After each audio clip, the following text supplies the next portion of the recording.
Bienvenidos a este canal de podcast llamado Academia Laboral, donde estaremos realizando el primer episodio de este año 2021, donde de antemano se le desea un feliz año 2021 a todos los oyentes de este canal de podcast.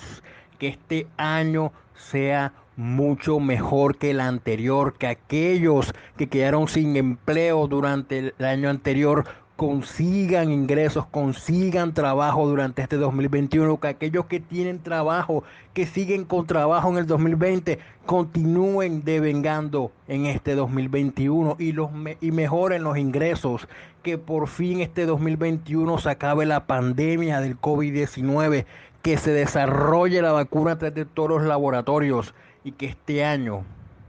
y que todos nos vacunemos, todos les coloquen la vacuna, sea del laboratorio que sea, que todos estemos vacunados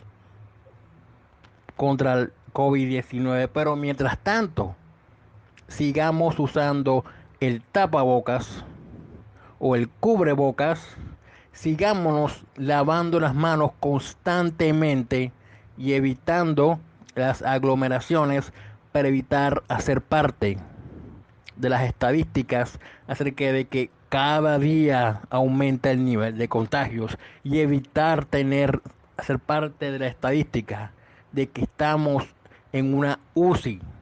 No queremos que nadie haga parte de esa estadística porque, por lo tanto, desde este canal les pedimos a todos los que vengan a escuchar este episodio que usen el tapabocas, lávense las manos y sigamos confiando en Dios de que este año 2021 encontraremos la vacuna y acabaremos con se acabará esta bendita pandemia del 2020 acerca del COVID-19. Y ahora sí con el preámbulo, así que hasta aquí vamos a ver este preámbulo acerca del 2021, donde estoy emocionado por el primer episodio, pero quería dejar claro que hay que seguir cuidándonos para evitar ser parte de esa estadística que nadie quiera ser parte. Así que ya lo saben, así que ahora sí, empecemos con el episodio. En el primer episodio de este año 2021 quiero tocar algo que sucedió recientemente en la red social Twitter y que generó que Facebook e Instagram, a través de su dueño Mark Zuckerberg, se hiciera eco, y es que le suspendieron la cuenta o las cuentas en Instagram, Facebook y Twitter al presidente de los Estados Unidos, Donald Trump, porque alegando que incumplió las reglas de la red social Twitter, y mientras que otros alegan que su discurso o las publicaciones de Donald Trump en la red social Twitter eran un discurso de odio. Ahora, debo decir algo, todo esto estalló hace unos días, pero ya viene minando desde hace rato, en especial en el mes anterior de diciembre, cuando se declaró de manera no oficial que Joe Biden era el presidente electo de los Estados Unidos de América y que por consiguiente Donald Trump había perdido su opción de reelegirse presidente de ese mismo país. Que digo que venía minando por cuanto ya aparecía en Facebook y en Twitter que todo lo que publicaba Donald Trump en sus cuentas, que aparentemente todo lo que decía era mentira o que no era verídico, todo eso aparecía abajito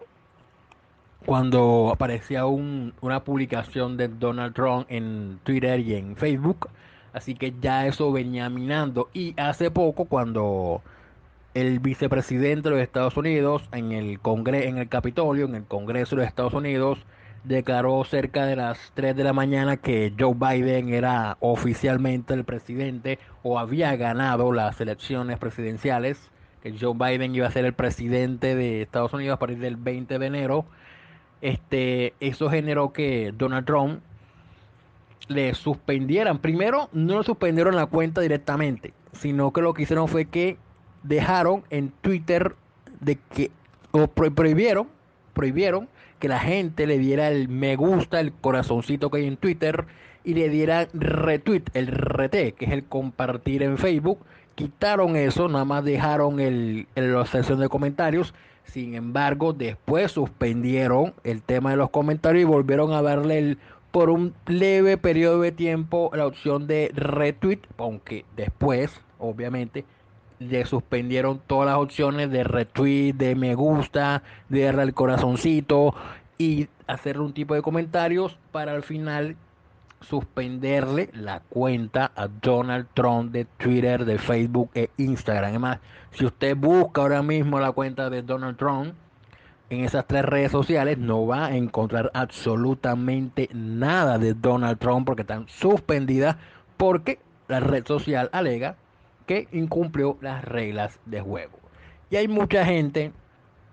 que está a favor de que le hayan suspendido la cuenta, otros no están. Se formó un debate acerca de la libertad de expresión y el tema de la censura y que eso está prohibido, que no está prohibido, y se ha generado un gran debate en redes sociales, sobre todo en Twitter, donde está el mayor número de comentarios acerca de que si lo que hizo la red social Twitter, que es una empresa privada, es legal o no es legal.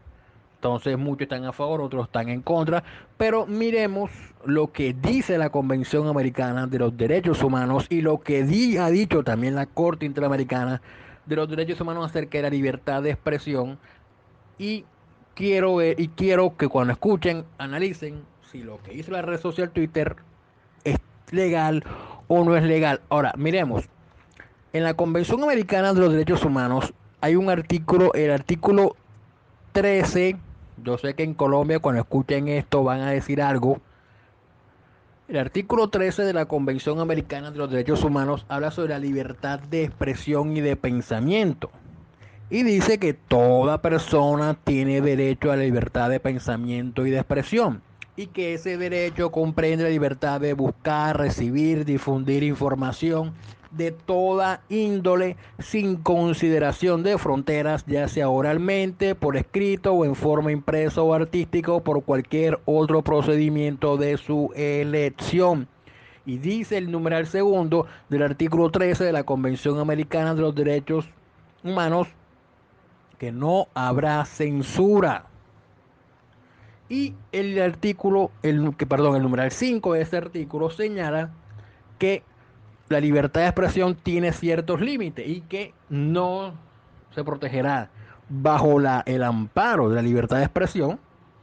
toda propaganda a favor de la guerra o toda apología del odio nacional, racial o religioso que constituyan o inciten a la violencia o a cualquier otra acción ilegal similar contra cualquier persona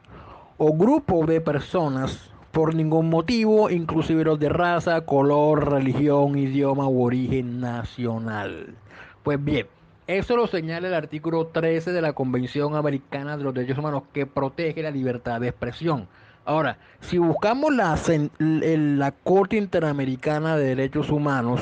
nos vamos al sistema interamericano, encontramos que la Corte Interamericana ha sentado en varias sentencias donde ha tocado la libertad de expresión, que hay diversos tipos de expresiones o de discursos que son protegidos por la libertad de expresión y que sobre todo lo ha limitado a tres consideraciones. Obviamente el numeral primero dice cualquier tipo de expresión, o sea, en principio cualquier expresión está amparada bajo la libertad de expresión, cualquier tipo de comentario ya cualquiera que usted haga, ya sea en forma oral, por escrito, por cualquier medio, está protegido por la libertad de expresión y que nadie lo puede censurar, así como le establece también la Constitución de Colombia, que señala que no habrá censura. Ahora, la Corte Interamericana ha señalado que son hay discursos que son especialmente protegidos por la libertad de expresión. Vuelvo y reitero, cualquier expresión que usted haga está protegida, pero la Corte ha dicho que hay tres en especial, tres que son especialmente protegidos por la libertad de expresión. ¿Y cuáles son esos tres? Primero, uno es el discurso político o sobre asuntos de interés político. En este punto, hay que decir que la Corte Interamericana en su jurisprudencia ha señalado que en relación con el discurso político o de interés sobre asuntos políticos, ha dicho que es como estamos en un sistema democrático y pluralista y participativo, no esta clase de discursos exige un mayor nivel de protección, ¿ya? Un mayor nivel de protección por parte del Estado, por cuanto fomenta la transparencia de las actividades del Estado y la responsabilidad de los funcionarios públicos sobre sus actuaciones y es un medio para lograr el mayor nivel de participación ciudadana. De allí que el adecuado desenvolvimiento de la democracia requiere la mayor circulación de informes, opiniones e ideas. Eso lo ha dicho la Corte Interamericana en varias sentencias donde ha tocado proteger la libertad de expresión que limita a cualquier Estado que haga parte del sistema interamericano de derechos humanos. Muchos que apoyan a Donald Trump se basan en que lo que todas las publicaciones que él ha hecho o que hacía en sus redes sociales eran un discurso político o eran atinentes a un interés público por cuanto él alegaba que existía un fraude en las elecciones presidenciales y que Joe Biden no era el ganador, sino que había sido él el ganador de las elecciones. Entonces, y todo lo que él decía era un discurso político y muchos dicen están parados, por lo tanto lo que comete Twitter está haciendo una censura, por lo cual también está proscrita de la Convención Americana y está atentando o violando el derecho de Donald Trump acerca de la libertad de expresión. Muchos se agarran de ese discurso especialmente protegido por la libertad de expresión para decir Twitter está actuando mal. Sin embargo, hay otras personas que se agarran. Bueno, seguimos. Ese fue un discurso. El discurso, primero, para no terminar la idea de los tres discursos especialmente protegidos. Uno era el discurso político y sobre asuntos de interés público. El segundo discurso especialmente protegido por la libertad de expresión es el discurso sobre funcionarios públicos en ejercicio de sus funciones y sobre candidatos a ocupar cargos públicos. Ese discurso que usted haga sobre determinado funcionario público es totalmente protegido por la libertad de expresión y sobre un candidato a elección también es protegido por la libertad de expresión. Y el tercer discurso protegido es el que va relacionado con la identidad y la dignidad de la persona. Cualquier expresión de acerca de la dignidad o identidad de una persona en redes sociales o por cualquier medio es un discurso que la libertad de expresión ampara y que nadie puede censurar y nadie puede limitar. Pero como estamos analizando el caso de Donald Trump, muchos que defienden a Donald Trump en redes sociales se basan en el primer discurso, como ya lo explicamos acerca del discurso político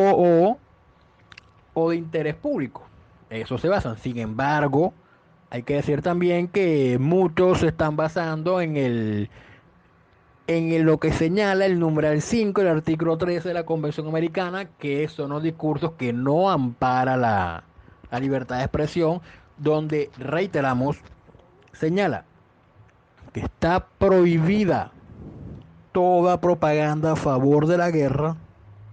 y toda apología del odio nacional, racial o religioso que constituye incitaciones a la violencia o cualquier otra acción ilegal similar contra persona o grupo de personas. Muchos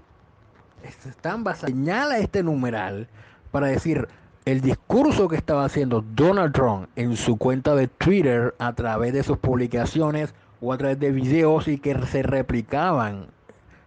en sus cuentas de Instagram y de Facebook era un discurso de odio, un discurso que incitaba a la violencia y que era sensato que Twitter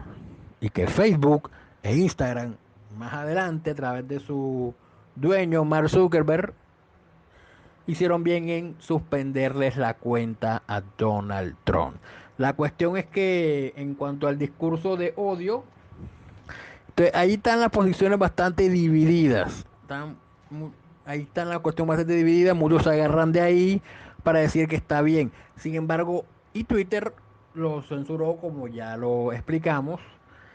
La cuestión es que cuando en cuanto al discurso de odio es aquí la interpretación va a ser bastante, la interpretación que hacen las personas va siempre es acomodada al candidato que por la cual más simpatía sienten o cual más le genera repulsión. Si es una persona a la cual le generan repulsión, entonces si esa persona que le genera repulsión lanza cualquier comentario, enseguida lo van a ver o van a interpretar o lo querrán ver como un discurso de odio que incita a la violencia y que van a querer que Twitter le cierre la cuenta o le suspenda la cuenta como hicieron con el candidato, perdón, con el presidente de los Estados Unidos, Donald Trump. Entonces, esto va a generar que muchos que hoy están contentos con que le hayan suspendido la cuenta a Donald Trump, querrán que Twitter haga lo mismo más adelante con el candidato que les fastidia, les genera repulsión, porque van a decir, está generando odio, está incitando la violencia, está generando todo esto, y eso hay que verlo con cuidado. Ahora, miremos lo que ha dicho la Corte Interamericana acerca del tema del discurso que no está protegido por la libertad de expresión, acerca de la apología de la... Bueno, bien. La Corte Interamericana acerca de esto ha dicho que, siguiendo la misma jurisprudencia de la internacional acerca de la materia, ha dicho que se imponen sanciones por el abuso, la libertad de expresión bajo el cargo de incitar a la violencia. Esto es, ha dicho la Corte Interamericana, incitar a la violencia. Esto es que se entienda como una incitación a cometer crímenes, es decir, cometer delitos, a cometer una ruptura del orden público de la seguridad nacional. Así como que se debe tener como presupuesto la prueba actual, cierta, objetiva y contundente de que la persona no estaba simplemente manifestando una opinión, por muy dura o injusta o perturbadora que ésta sea, sino que tiene la intención clara de cometer un crimen y la posibilidad actual, real, efectiva de lograr sus objetivos. Es decir, las personas que están contentas con que Donald Trump le hayan suspendido la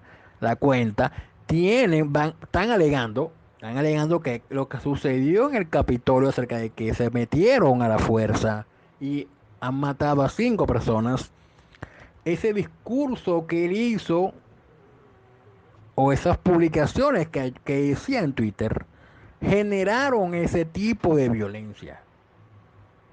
Pero en este caso hay que ver si existe un nexo de causalidad entre el discurso de Donald Trump, si generó esa violencia, o si con el discurso solamente se puede ver que está incitando a que se cometa un crimen, o que se rompa el orden público, o que se afecte la seguridad nacional. Porque si solamente es la opinión de Donald Trump, por muy dura, por muy injusta o por muy perturbadora que sea, es la opinión de él y esa opinión no se le puede censurar, no se le puede limitar porque es la opinión de él. Eso es lo que tienen que demostrar las personas que están contentas. Ahora, la misma corte interamericana ha señalado que si no fuera así, o sea, que si la persona, el discurso no lleva la intención clara de que se cometa un crimen o que se rompa el orden público o que se rompa la seguridad nacional, se estaría, dice la Corte Interamericana, se estaría admitiendo la posibilidad de sancionar opiniones, que es lo que le estoy diciendo, la opinión no se puede censurar. Y todos los estados, dice la Corte Americana, estarían habilitados para suprimir cualquier pensamiento o expresión crítica hacia las autoridades que, como el anarquismo o las opiniones radicalmente contrarias al orden establecido, y cuestionan incluso las propias instituciones actualmente vigentes. Y sigue diciendo la Corte Interamericana acerca de que en una democracia la legitimidad y la fortaleza de sus instituciones se arraigan y fortalecen gracias al vigor del debate público sobre su funcionamiento y no hacia su supresión. Y dice, para terminar este punto, que la misma jurisprudencia interamericana de la Corte Interamericana, para que se imponga cualquier sanción de la defensa del orden público, como la seguridad, la salubridad o la moralidad pública, es necesario demostrar que el concepto de orden que se está defendiendo no es autoritario, sino un orden democrático, entendido como la existencia de las condiciones estructurales para que todas las personas sin discriminación puedan ejercer sus derechos en libertad, con vigor y sin miedo a ser sancionados por ello. Y para terminar, ahora sí, para terminar la parte de la Corte Americana, dice que en términos generales el orden público no puede ser invocado para suprimir un derecho garantizado por la Convención Americana, para desnaturalizarlo o para privarlo del contenido real. Si este concepto se invoca como fundamento y limitación de derechos humanos, debe ser interpretado de forma estrictamente ceñida a las justas exigencias de una sociedad democrática que tenga en cuenta el equilibrio entre los diferentes intereses en juego y la necesidad de preservar el objeto y fin de la Convención Americana. Eso es lo que dice la Corte Interamericana acerca del discurso que no está protegido por la libertad de expresión. Entonces, volvemos al punto. Aquellos que están felices, no estoy defendiendo a Donald Trump, sino que esto que sucedió con Twitter es un antecedente bastante, un antecedente que va a generar que le exijan a la red social Twitter y a Facebook con Mark Zuckerberg y a Instagram, que también es dueño Mark Zuckerberg, que cualquier discurso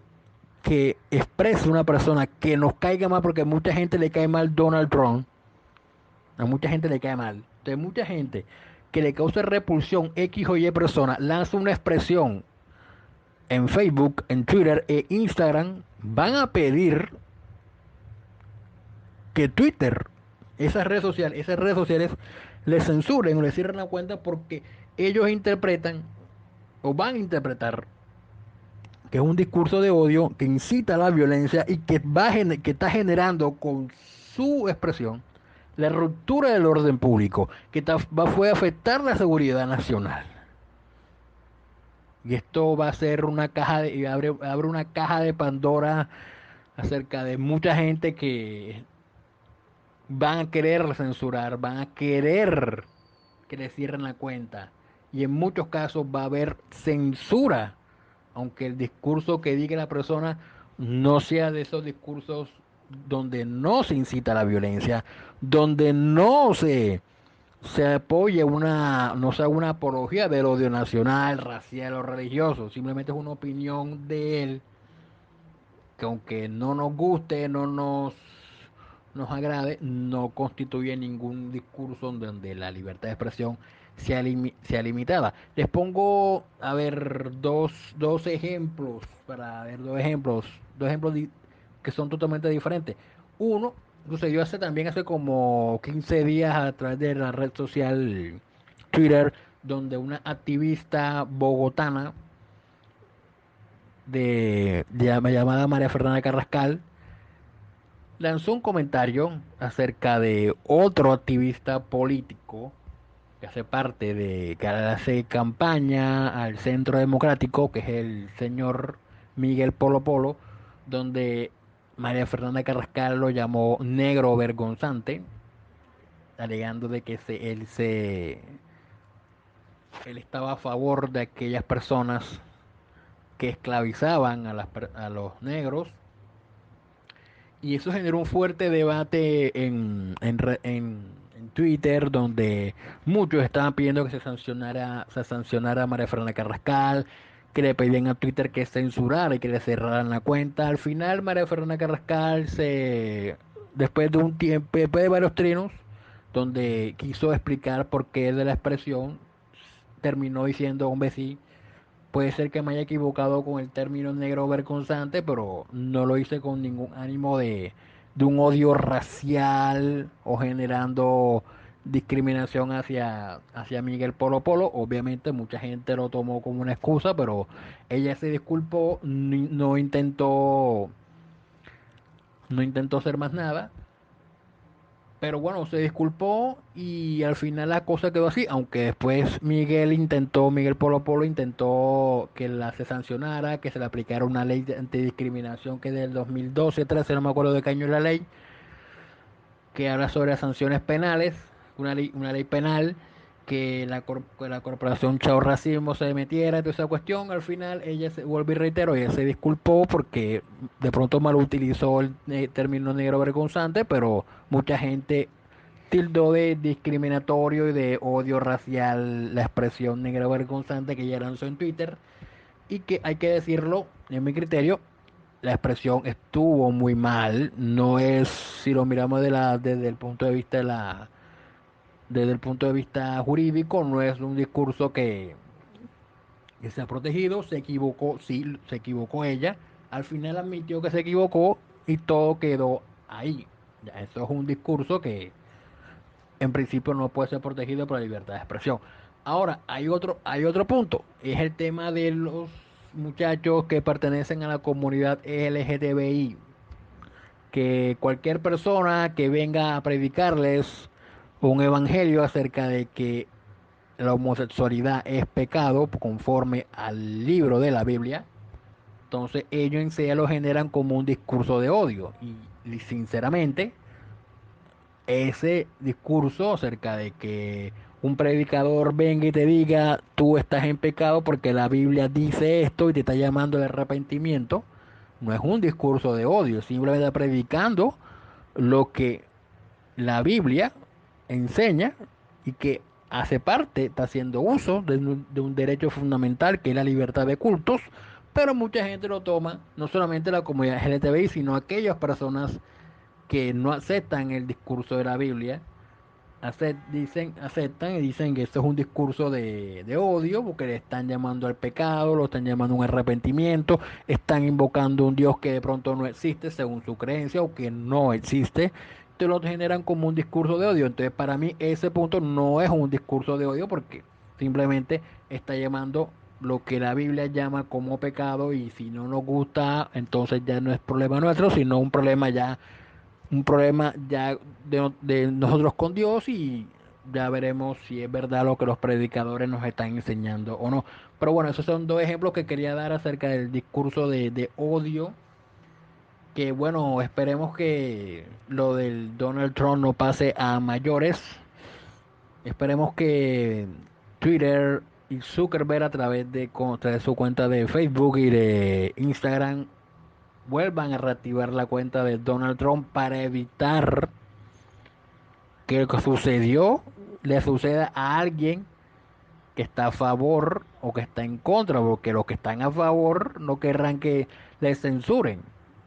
Y los que están a favor no querrán que lo sigan. Los que están a favor de Donald Trump no querrán que no querrán que nadie le censuren la cuenta o más adelante son ellos los que se han perjudicado. O sea, aquellos que están contentos tampoco querrán que la red social también le diga, hey, ustedes están cometiendo esto, aunque ya hay que decirlo, Facebook ya lo hace, porque cuando cualquier comentario que ustedes hacen en Facebook, la red social si lo considera peligroso, te censura por unos días, pero no te suspende ni te cierra la cuenta, como hizo Twitter con Donald Trump. Entonces, eso abre una caja de Pandora acerca de las personas que le van a exigir a esas redes sociales que censuren y cierren la cuenta de diversas personas. Así que bueno, eso que quería tocar ese tema acerca de la libertad de expresión que me está generando que está generando bastante debate en Twitter y que en mi concepto no está bien lo que hizo Twitter porque para mí personalmente el discurso que estaba haciendo Donald Trump no es un discurso de odio, no es un discurso que genere incite a la violencia, Obviamente las personas que generan repulsión Donald Trump lo verán así, pero ya ese es el criterio personal. Así como en Colombia hay personas que cualquier comentario que hagan de Álvaro Uribe le genera violencia, incita al odio. Y los que son de Álvaro Uribe y ven que Petro hace un comentario en su red social Twitter, dicen lo mismo de Petro. Eso es un discurso que genera odio. Entonces en ambos casos dicen que los que están a favor de Uribe, que le cierran la cuenta a Petro porque genera odio, genera violencia, y los que están a favor de Petro dicen que lo que dice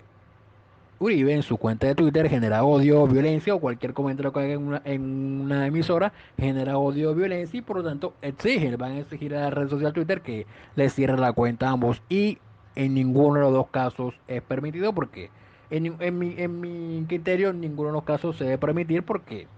dependiendo, a ver, hay que ver si lo que escriben genera odio, genera violencia, incita a la violencia, incita a cometer algún delito, incita a que se rompa el Estado de Derecho, incita a la seguridad, a que se rompa la seguridad nacional. Hay que verlo, pero no de buenas a primeras, porque en los casos de repulsión, entonces, bueno, cerrémosle la cuenta a este como una forma de retaliación, y tampoco hay que verlo desde el punto de vista del derecho, y para eso estamos en este canal de podcast. Obviamente, si usted no está de acuerdo con lo que se acabó de exponer en este episodio, puede hacerlo en la caja de comentarios en donde se publique este episodio, o puede mandarme un mensaje personal a través de Messenger, de WhatsApp, y a través del DM en las historias en Instagram y en Twitter. Así que hasta la próxima.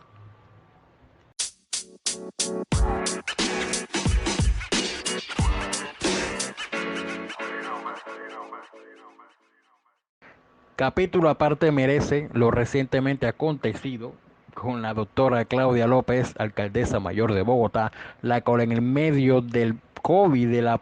del pico de la pandemia del COVID en la ciudad de Bogotá, decidió tomar unas vacaciones e irse al exterior, al país de Costa Rica.